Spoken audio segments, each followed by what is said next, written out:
Bakit nga ba mas gusto ko ang ganitong klaseng design ng side wheels arm ko kumpara sa iba? Sa dulo ng video na ito, papaliwanag ko sa inyo kung bakit mas gusto ko ito. Kaya panoorin nyo hanggang dulo.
Ito na mga boss, papaliwanag ko na kung bakit mas gusto ko ang ganitong klaseng design ng side wheels arm.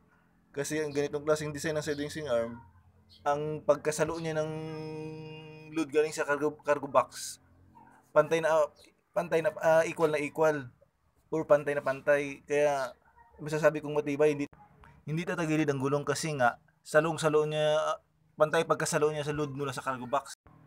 Kaya hindi talaga tatagilid ang gulong. At naka-double spring pa yan. Matibay yung spring. Hindi katulad ng yung spring ng side wheel na sa ilalim ng cargo box. Hindi pantay pagkasalo niya ng load, kaya ang nangyayari tumatagilid ang gulong pag maloaded na. Kaya para sa akin ito ang bet ko. At kung nagustuhan niyo yung video na ito, boss, mga boss, paki-like and share naman. At sa hindi pa nakapag-subscribe, pa-subscribe na lang po. At maraming salamat sa inyong panonood.